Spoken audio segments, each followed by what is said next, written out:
Hello. Good morning. Hi. Hi, good morning, everyone. Welcome to our 20-minute meetup community practice. Just wait another minute as people are entering. Welcome. Welcome. So I like to go through the art of Jin Shin sometimes and see which flow talks to me and see what people have been commenting and what they like help on. And it seems like the theme of this week is the eyes. So there is a wonderful eye flow in the art of Jin Shin. It's on page 106. And so we're going to float around a little bit and incorporating this flow that's in the book called Eyes. And so these flows come from Pamela Markarian Smith's materials. And so you can adjust it if it feels comfortable for you to switch your hands. And the way it's illustrated, you kind of cross your hand. So we're going to play with that.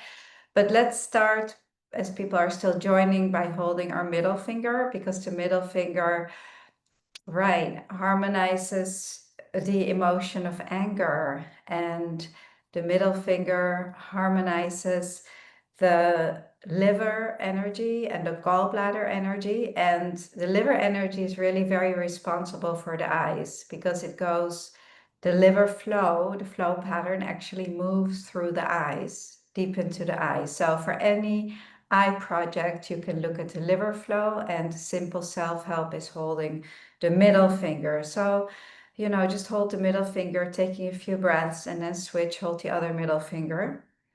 The middle finger, of course, helps many different things.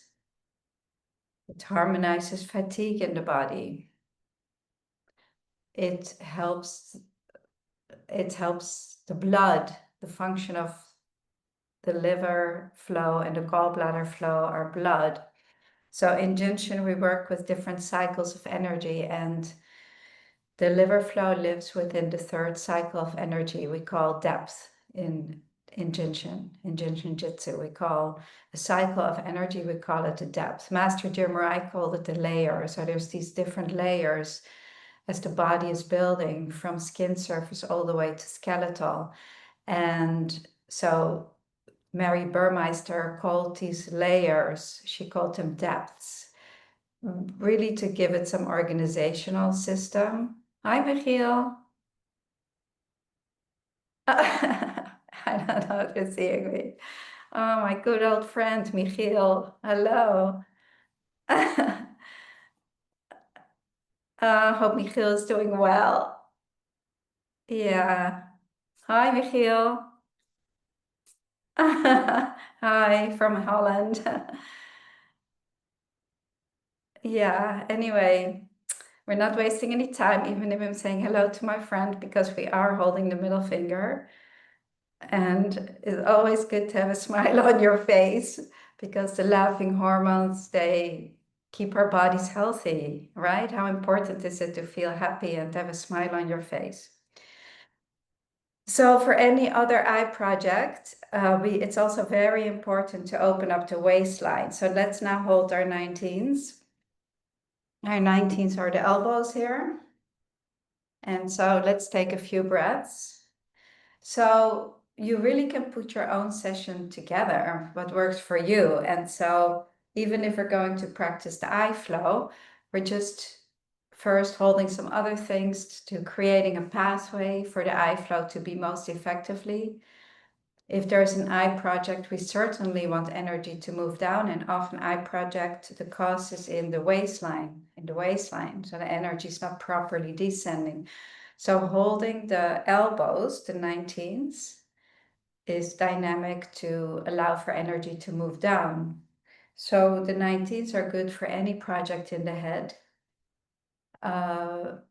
Also good, for example, for epilepsy, which can come from here, from stuckness in the waistline.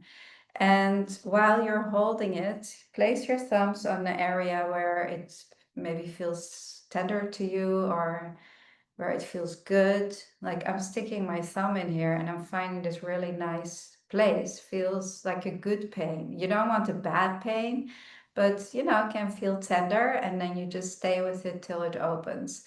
So I'm also wrapping my fingers around on the 19s and just dropping the shoulders. Yeah, Julia, I know you have a lot going on. So it's good to, drop the shoulders and take these few moments to give yourself some energy healing. So really take this moment to practice a long dropping the shoulders, allowing for your breath to become a little bit deeper and tuning into your own body. Knowing that when the energy to move starts moving, that the rest follows, the body follows, our mind follows. And we allow for a free flow of energy, which allows for a healthy functioning body. So it's very important. So this is good. Let's go into the eye flow here. And so we'll place one hand on the opposite forehead here. So this is how it's illustrated in the book, and we'll stay with it. And like I said, this is the way Pamela presented it. So placing this hand on the opposite forehead and also crossing this hand, placing it on the 21. Now you may say, why is she crossing her hands? And I'm just right now doing that because this is the way it was given to us. But you can also do what Julia is doing here by just holding the same side. I don't even know that she knows that I did something else. Just stay with Julia, stay with what you did. Stay, yes. Okay, you are the artist, and this will certainly work also. Okay, but this is the way it's presented in the book. So 4 and 21. So here we're harmonizing the eye of that we're holding the 21. So if you're holding the left side, the left 21, you're harmonizing the left eye. If you're holding the right side, you're harmonizing the right eye. So the 4 helps the opposite eye. So that's because there is a nerve, the optic nerve, that crosses from the back of the head to the opposite eye. So in this situation, we're holding the opposite 4. So if you have eye projects, get to know your 4s and understand which side you like to work on. Also, if you have an eye project on this side, so this, you'll find a tight spot in the 21. So look for that tight spot and place your finger right on the edge of it. I know we're getting a little nitty-gritty, but I don't know, maybe I'm a little bit of a perfectionist. I don't know. The whole area will work, truthfully. The locations are big. There's, the 21 is probably this big, so the whole area will work. But, while we're at it, we might as well get onto the bullseye of it. So let's just take a few more breaths. And if you feel your shoulders lifting, just drop them again. If it's more comfortable, you can also come around this side, but for me, it's more comfortable to be like this. Or if you're lying back, of course, that's even more ideal. If you're lying back, because then you can rest your head in your hand. So this is good. So let's take one more breath. And if there was a sore spot in there, see if it cleared. If it's not tender anymore, that means that the location opened. And also move around on the 4, check the high 4, see what that feels like, particularly if you have eye projects. There's a high 4, there's a low 4, there's the classical 4. So there's many 4s that you can work with to harmonize the eyes. And then the next step is we'll take the hand of 21 and placing it on 20. 20 is located here above the eyebrow. So you can, if you find the tight spot on the 21, you can go straight up. Right. So yeah, I just want to make sure that you are, if you're on this side 4, You're on the opposite 20. However your hands are placed, you're on the opposite side. And again, if you're sitting up, you want to drop your shoulders. Lying down is more easy, comfortable. And 20 really clears our mind, clearing our mind. 21 helps worldly stress and worldly desires. And 20 really calms our mind, opens our third eye, the all-seeing eye, our intuition, the all-knowing that we all have. And sometimes because of our lives stresses, we get away from it. And that's why meditation or practicing jinshin is so helpful. Nice. So let's take another breath and feel for the pulsation. Are you feeling them pulsating in both locations at the same time? That's what we want. A nice, harmonious, even pulse. And then we can move on. We'll take our hand off to 20, placing it on 22 here. 22, located right below the collarbone. Good, Alicia, you know it without even starting to know your locations. That's very important. Julia, you know your locations yet, where they are? Yeah, no? She's working on them. That's good. So this is 22, and we're holding with the opposite form. And 22 allows us to exhale, bring the energy down, unloading, letting go of all we don't need. So we're really, really allowing for this area to be cleared so that the eye, if the eye is there's project there, it has a place to go, it can move up, it can move down, the stuck energy. So we're always giving it a place to go if there's stuck energy. And then the last step is holding the elbow. So again, I'm on the opposite floor here and I'm going to this elbow, which we already did when we started. We already opened the elbows and the waistline. So you could skip it. So you see how I'm creative with it, even with the material in the book. I started our session by holding the 19th. But for the purposes of people who joined a little bit later, we'll just open it up. And so knowing that how important it is to open up the waistline for the eyes. Nice.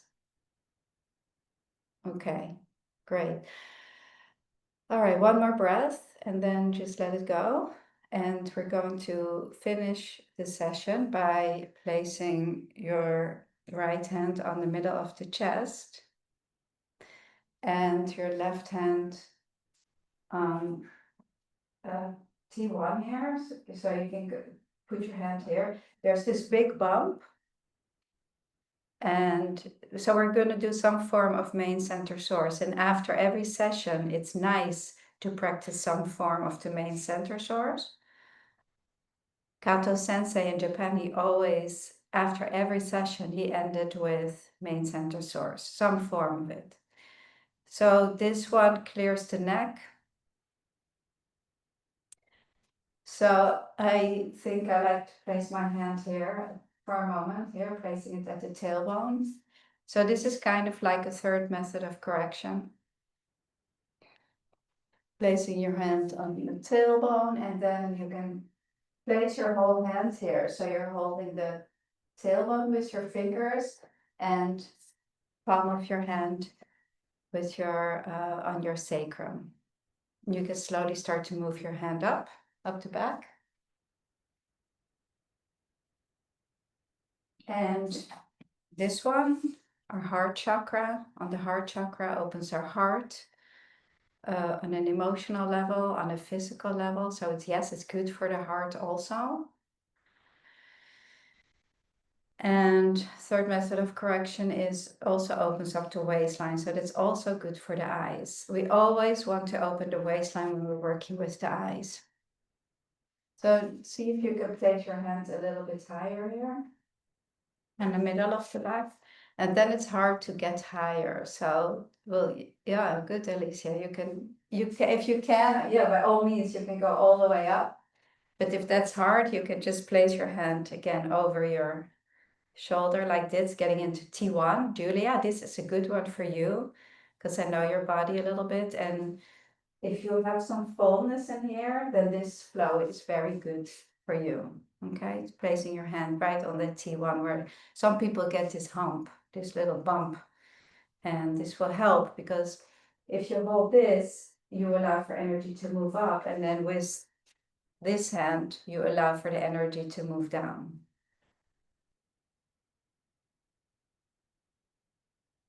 And then moving your hand up all the way to the 4 again. And you can go, so you're in between the 4s here at C1, and check it out. Go a little bit higher into it. See what that feels like. And then, yeah, good. So it's always exploring the whole area, right? We're not just in one little location. We're exploring the whole area. And when one area opens, you can go a little bit higher, a little bit lower. And then placing your hand on top of the head and this hand to the solar plexus. So we kind of creatively did a full session here. You know, very often you can just go with what you feel like and let your hands guide you. So this is one way to practice a session for the eyes. Let's place our hands together and fold our fingers, but keeping the middle finger up. You can place it at your third eye, the all-seeing eye.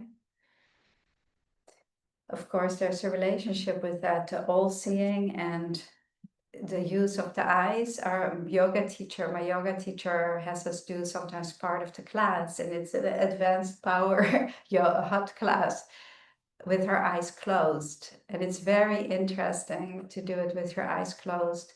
So that's when we tap into the all-seeing eye, the third eye. And sometimes we forget to tap into it. And our third eye is a gift that we all have. It's where our intuition lives, our knowing, our okayness. So tune into that sometimes and use all the attributes, our God-given attributes, our breath, our all-seeing eye. It's important to tune into this, and Jin Shin gives us a way to do that. So this will end our session today. I will see you tomorrow on Wellness Wednesday, and I'll stay on another minute here with the meetup group for any questions or comments. Thank you for joining.